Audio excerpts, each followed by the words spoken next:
Here's a doctor from Illinois, Dr. G from Illinois. 3 years ago, I converted my clinic into a medically integrated center.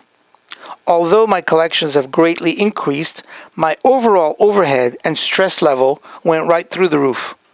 So I finally decided this is the end of it, and I'm ready to close it down. I'm not sure why I went that route to begin with, but I thought that this would have been a good thing to do. Could you give me some advice before I close the doors to this integration? Okay. If you integrated the clinic, this should have been for one reason and one reason only. And if it's not that one reason, then that's where your mistakes comes from. The one reason why we integrate the clinic is to broaden the scope of practice and offer more services to many more patients. That is it.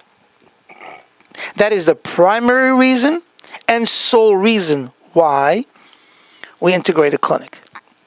I've got a clinic, I'm very successful, see a lot of patients, I may have other partners with me, whatever the case may be.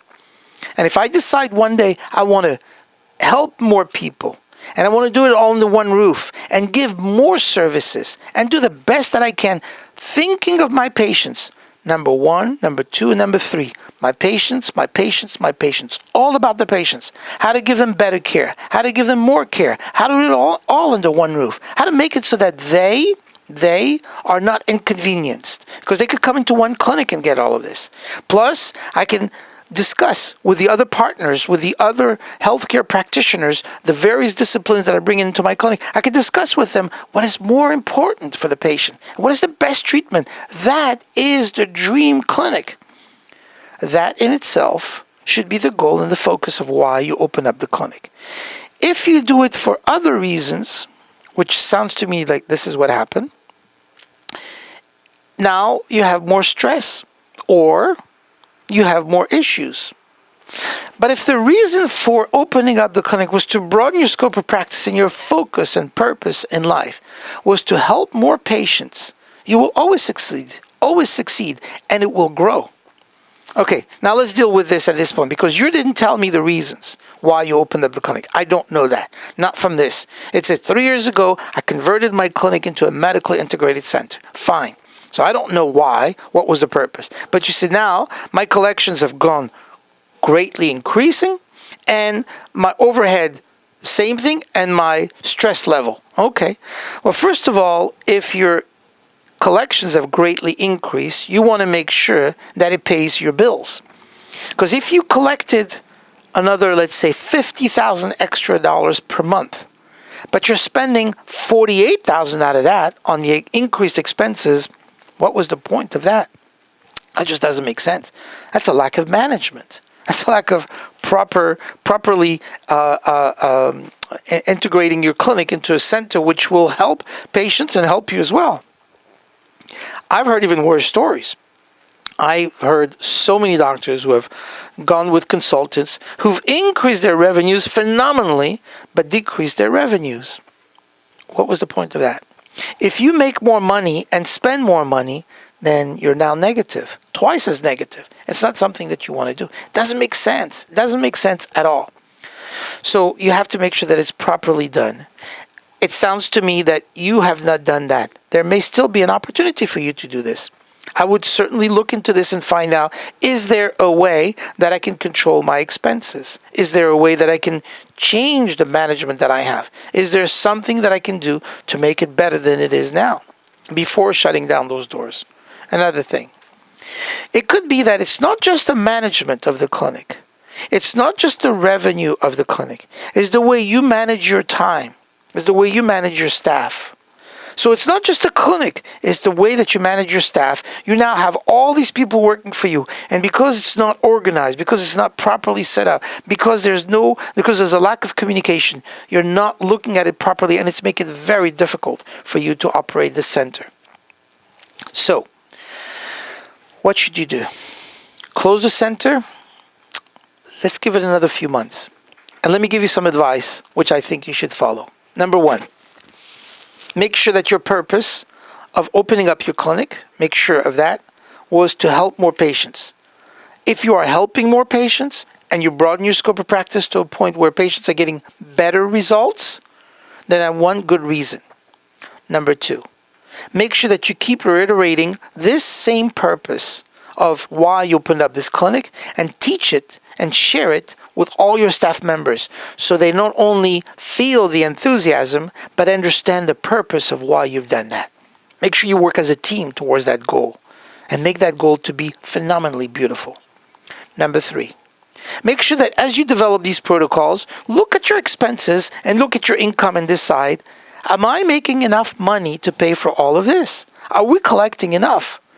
And if so, great. If not, then what can we cut? What did we add along the way that was superfluous that today needs to be readjusted, accounting for, and at this point perhaps removed? There's nothing wrong with that. Companies do this all the time. All the time. How often? How often do you think the casinos in Vegas check their incomes?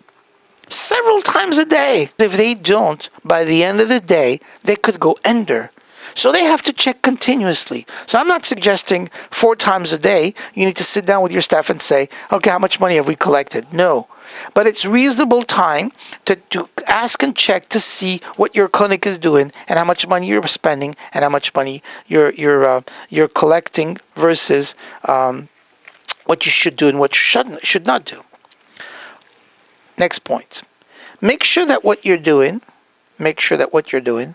is helpful to the growth of the clinic. As you see it grow, the clinic should grow in a reasonable, progressive manner without increasing your stress. Doing more of what you do should be a lot easier than doing more than what you didn't do. Let me explain. When you were only one practitioner and you had one clinic with one type of service, it was pretty straightforward, especially you were in control. Now that you added more services, of course it's going to cost a little more. But afterwards, having more services shouldn't cost you a lot more. Think of it like a classroom. Once you become a good teacher and you have, let's say, 12 students there, could you have 14 and do the same? Absolutely. Could you have 16? 100%. Could you have 20? Absolutely. Now there's going to be a breaking number. There's going to be a number where now the class is no longer attainable to keep the same type. But from 14 to 20, that number should still be the same. You can still have a great class and it should not disturb in any way, shape, or form the purpose or the result in your classroom. The same thing in your practice. Once you add certain services and you've broadened your scope of practice, broadened these other practitioners, you should be okay. However, at one point in time, that's too much. So you may want to look back at some of those services and say, maybe I should remove 1 or 2 of those extraneous services. We do this all the time with our clients, all the time. I check to see on a regular basis with each and every client what is working, what is not working. It's part of the system. It's part of what we have to do. I see often sometimes doctors being ambitious and overly, I want to call it zealous, but overly concerned with their growth stagnating. I want to add a lot more. It doesn't always necessarily mean that it's good for your patients or your clinic or yourself. So you have to pay attention to that. And there may be a time when you say, this is where the clinic needs to stay. It doesn't mean the goals don't change, but it means that now that the clinic has gotten its formula properly, then this is where it stops. And this is where it should stop.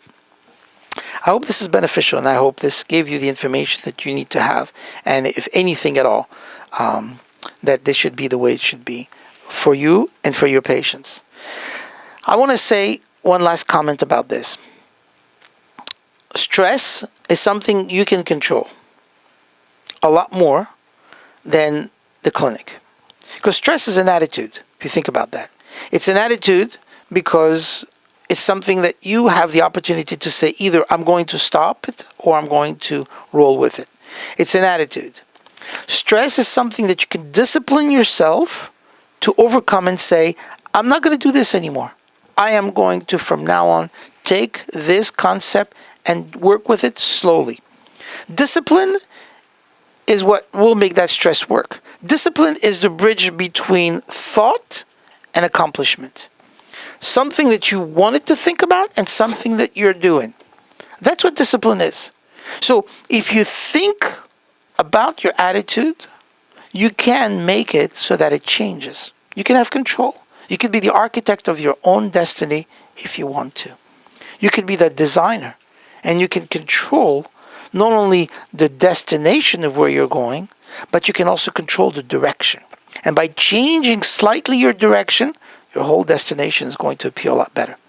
I hope this was beneficial, and I hope and pray that this answer that I'm giving you will help you with making the right decision. If not, give me a call.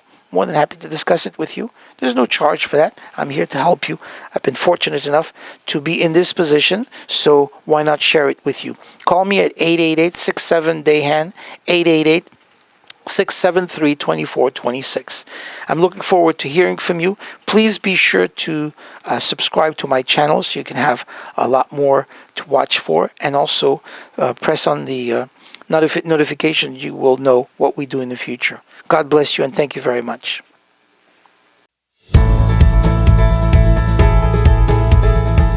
Please subscribe to my YouTube channel and click the notification bell to get my latest update.